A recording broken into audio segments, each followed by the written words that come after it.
Hi everyone and welcome to CodeFix. Today in this video we are going to see how we can create a beautiful OTP screen UI in Flutter. So if you're tired of Google searching for some OTP screens like this, then your search has come to an end. We are going to see the solution in this video. There are plenty of apps available there in the market right now, and it is quite important to ensure the security and privacy of these apps, and for that we have a two-factor authentication, or we can say an OTP verification mechanism to ensure the security of our mobile application. And it is actually crucial so that nobody could get any unauthorized access or no one could breach our security of our application. So let's get started. So right here we have our main method where we have a stateless class widget named as myApp, and myApp returns a material app containing the OTP screen. So I've defined this OTP screen in the another file so the code looks neat and clean. Now before we begin, we'll be installing some dependencies for our project. I have used pin code fields package available in Flutter. You can just always go to flutter pub.dev site and you can install this package right from here. Install this pin code fields into your dependencies and import this package into your project. So we'll go to our pubspec.yaml file, and here right inside our dependencies section I have installed this pin code fields. And to include any assets to your project, make sure that you have this assets list included like this. So inside my project directory, if I go to my assets folder, I have this image that is background.jpg. So after doing this, I'll be going back to my code here, and let's close this. And now to create a UI somewhat like this, I need to have my image set as the background, and I'll be having my elements like text, input fields or some buttons on the top of it. So for that I'll be using the stack widget here. So stack widget is used to place the children elements one over the other. And now let's quickly remove all this code from here. So we'll be starting up from the scratch. Let's leave this boilerplate alone here, and from this container I'll be removing all this stuff till my end of the stack. So now we are good to go.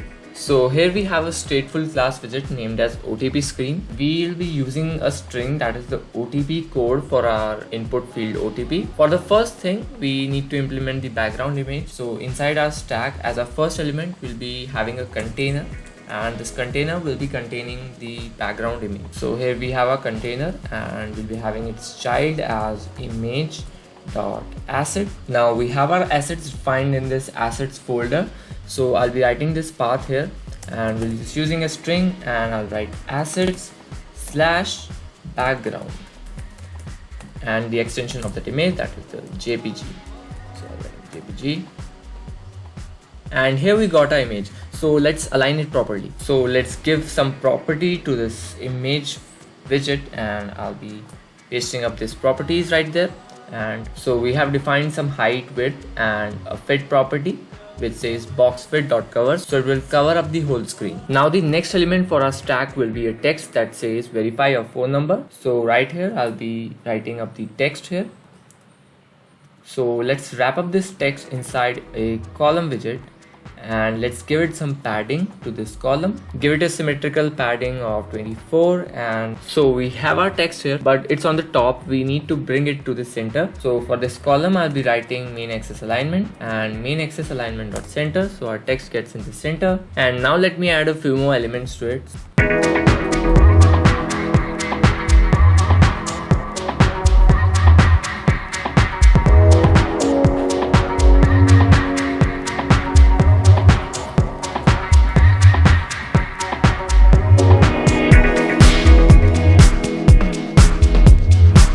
And now is the time to bring our pin code field into action. So I'll write here pin code text field. So let me bring this here, and this pin code text field widget takes three properties as required properties. First is the app context, second is the length, and next is the on change property. For the app context, let's give it context, and for the length, let's say you can just give it a length of 4, or you can give it a length of 6. So I'll be giving it a length of 6.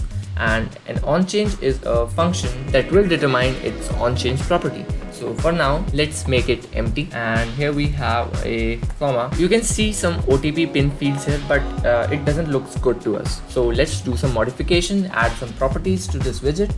So for that we define a pin theme, and pin theme will take in a pin theme here, and let's give it some properties. So here you can see we set up our decoration like this. Let me give a size box here so it leaves some gap, and let's give it some height of, let's say 30. And now apart from the pin theme, we also need to define some properties for this pin code text field, like the keyboard type or autofocus. So I'm pasting up the properties here. Firstly, we have a keyboard type, we want only the number input. Then we have autofocus equal to true. We have a cursor color. Animation type, you can always set it according to you. Animation duration, you can just always change it, let's say 500, 100 milliseconds or whatever you want to do. And next we have enable active fill set to true, which will actually enable the color fill for every individual pin fields. So this was pretty much it. Let us test this. So first we write up a number here. I don't know why my numbers aren't showing, but that's fine. Let me just write some random numbers like this, and it's working. So you can see it just automatically shifts to the next input field as soon as we type in the number, and you can also clear this like this. Now one last thing you need to do is you have to define this on change property, because we need to use this OTP value somewhere. So we have this value and we need to initialize this value, or we need to assign this value to our OTP code variable we have defined here. So I'll just define this on change property. For that we'll be using the set state method, set state, and inside this we need to assign this value to the OTP code.